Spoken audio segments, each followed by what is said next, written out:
Hola, ¿qué tal amigos? Muy buenos días, bienvenidos sean todos ustedes a este su espacio, a la misma hora a través de la poderosísima señal de Telecentro Canal 13. Soy Miguel Otañez y estaré con ustedes durante esta hora compartiendo informaciones, analizando temas a profundidad. De manera que de antemano les agradezco que permanezcan, por favor, ahí conmigo durante este tiempo, porque para mí es un privilegio que ustedes me acompañen. Empecemos por unos datos muy particulares que dio ayer el presidente, que dio ayer la Oficina Nacional de Estadística. Miren, de acuerdo con la Oficina Nacional de Estadísticas, vean este dato, el Anuario de Estadísticas Vitales de la Oficina Nacional de Estadísticas reveló que en el 2023, 7.616 niñas entre 9 y 17 años de edad se convirtieron en madres. El embarazo en adolescentes y su consecuencia duradera y la maternidad temprana pueden comprometer el desarrollo del país. Bueno, ese dato, entre 7 y 17 años. Es crítico. En el 2023, en la República Dominicana, 647 niñas entre los 9 y los 14 años de edad dieron a luz. Estas 647 nuevas madres representan el 0.41% del total de nacimientos ocurridos y registrados en el 2023, que fueron 156.024. La cifra refleja una disminución de 8.26% con respecto al año anterior, es decir, al año 2022, cuando hubo 170.069 nacimientos. Dice la ONE que sigue siendo relevante señalar que aún hubo nacimientos de mujeres menores de 15 años, que representa el 0.41% del total, reflejando un aumento de 0.07% en comparación con el año 2022. República Dominicana, cuando se compara con otras áreas, según aquí un trabajo que publica Melvin Gómez en el periódico Diario Libre. La República Dominicana es uno de los países de Centroamérica y el Caribe con mayor incidencia de embarazos en adolescentes. Más del 20% de las mujeres de entre 15 y 19 años se quedan embarazadas en la adolescencia. Un embarazo adolescente no deseado constituye una grave violación de los derechos sexuales y reproductivos de las niñas y adolescentes, de acuerdo con datos de la ONU. Además de que muchas de ellas se ven obligadas a dejar su educación a edades tempranas, volviéndose vulnerables y experimentar relaciones desiguales de poder, agresiones, etc.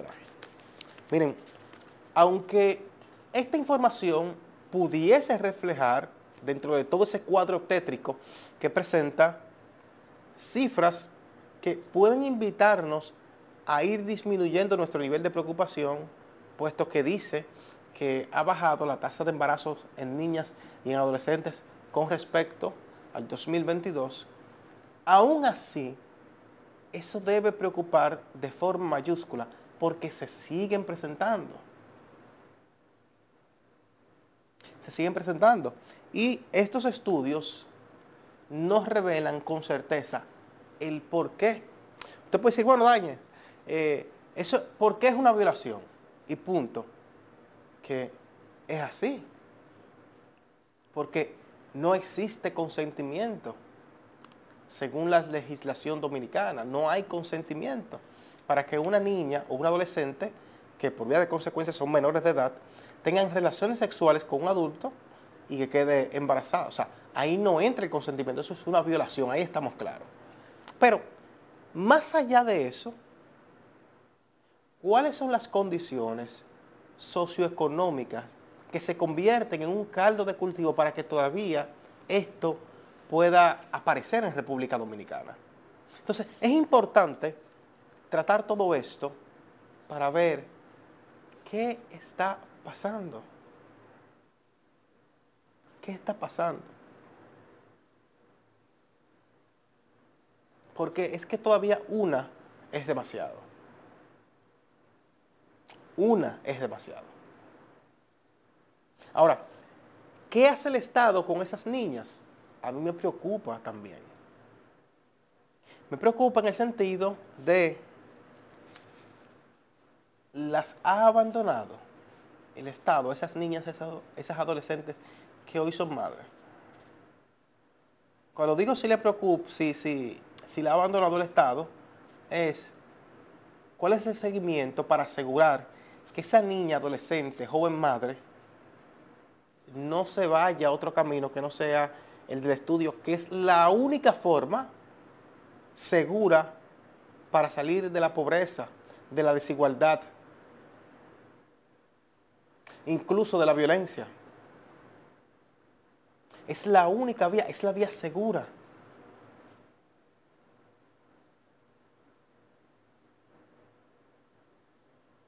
Entonces, todo eso es importante que lo veamos en perspectiva. Todo es importante. Porque siempre lo he sostenido en este espacio. En República Dominicana lo tenemos todo medido. En República Dominicana lo tenemos calculado todo.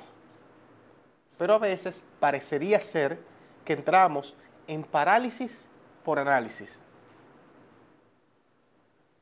Es decir, nos quedamos analizando las cosas, mas no tomamos acción frente a esas situaciones que tenemos, frente a esas situaciones que se nos presentan. Y es clave porque los problemas no desaparecen con ignorarlos. Muchas veces todo lo contrario. El problema incrementa y se convierte en una bola de nieve que posteriormente no podemos nosotros enfrentar eso. No podemos. Entonces, estos datos yo espero que llamen la atención de quienes deben y pueden tomar acción frente a ese panorama. Esto es importante, que queden sentadas las bases de que en República Dominicana se está haciendo algo de forma articulada. Y cuando digo se está haciendo algo de forma articulada, lo que digo es que no es que una entidad del Estado lance una iniciativa, no, es que tiene que verse el brazo poderoso de todo el Estado articulando en una misma dirección para resolver un problema.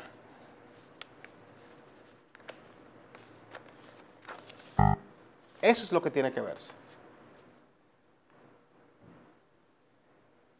Entonces, por otro lado,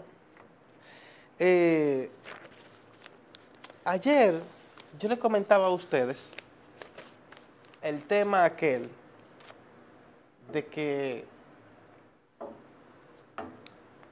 la toma de posesión, si va a ser en el Congreso, si va a ser en el Teatro Nacional.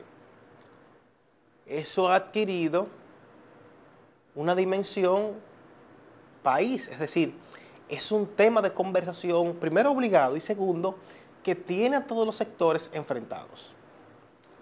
Yo escuché ayer al presidente del Senado en una actitud que me llamó poderosamente la atención porque el presidente del Senado es una persona muy ecuánime y él decía, bueno, pero es que aquí se critica todo. ¿Qué nos critican aquí? Óyeme, yo no esperaba ese tipo de comentarios del presidente del Senado porque ¿acaso está prohibido criticarlo? Y si se critica todo, ¿cuál es el problema? No hay problema con eso, señor presidente. Pero además de eso, hay preguntas que tenemos que hacernos. Se dice que hay un reglamento que establece sede de la Asamblea Nacional. Y amén de que establece sede de la Asamblea Nacional, dice ¿cuáles son las circunstancias mediante las cuales se puede mover la sede o se puede elegir otro local para realizar, para que esté la Asamblea reunida, la Asamblea Nacional? Y como el presidente toma juramento frente a la Asamblea Nacional, bueno, perfecto. Ahora bien, ayer Cancillería dio a conocer que al menos 14 mandatarios vienen a la toma de posesión del presidente Luis Abinader. O sea, van a estar en la juramentación. Hasta ahí todo va bien. Pero, ¿cuándo se conoció la información de que no será ya en la sede oficial de la Asamblea Nacional, es decir, en el Congreso de la República Dominicana? Se dio a conocer el lunes. Entonces, pregunto, ¿se dio a conocer esa disposición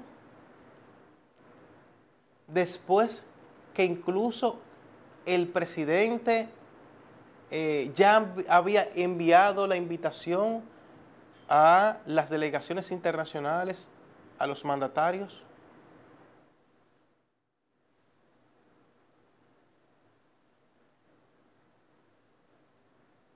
O sea,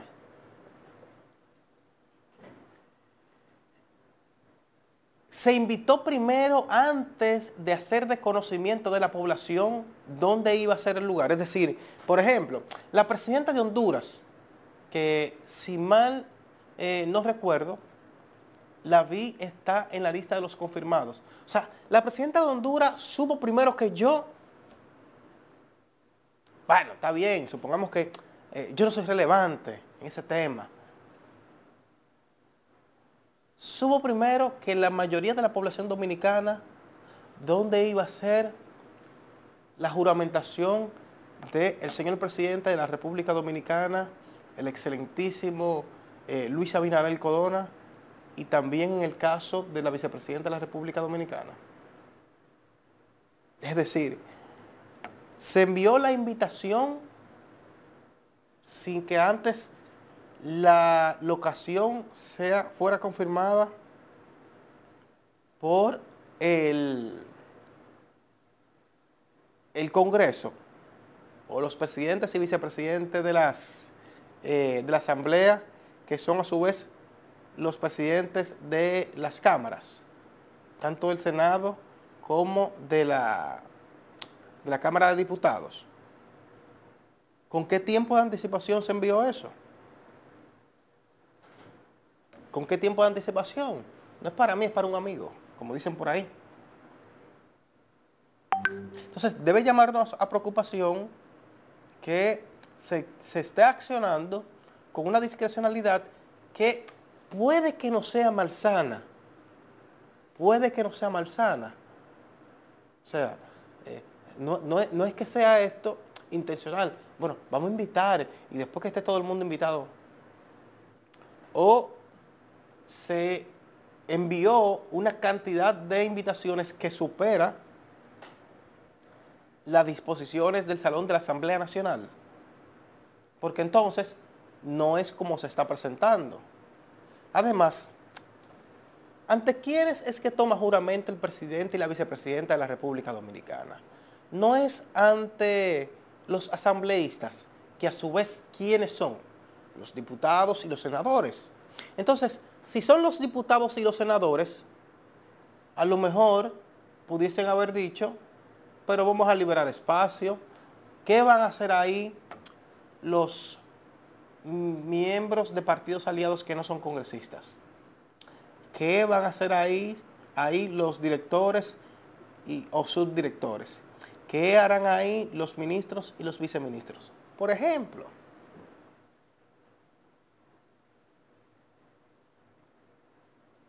Yo conversaba ayer con un amigo y me decía, mira, yo lo que estoy preocupado es porque vivo en los entornos de la Plaza de la Cultura y me preocupa dónde van a ser las 21 salvas.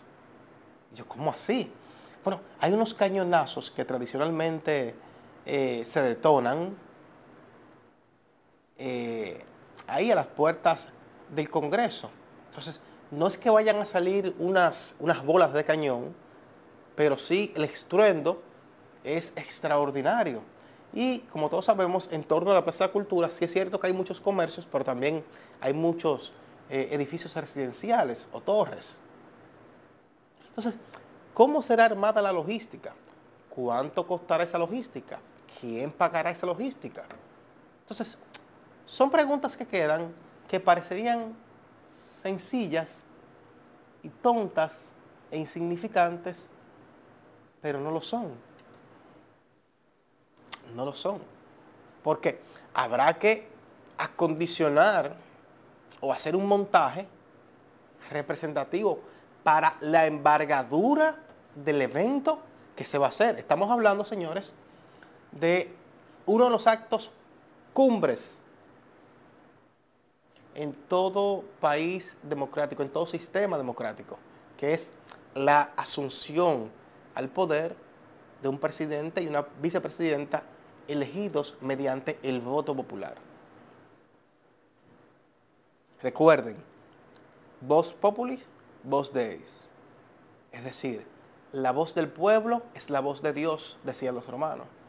Y en este caso, quienes toman posesión el día 16 de agosto, lo hacen ungidos por la voluntad popular, que después de Dios, dirían los creyentes, en democracia es la voluntad suprema. Después de Dios, dirían los creyentes. Son preguntas que aún no tienen respuesta. Vamos a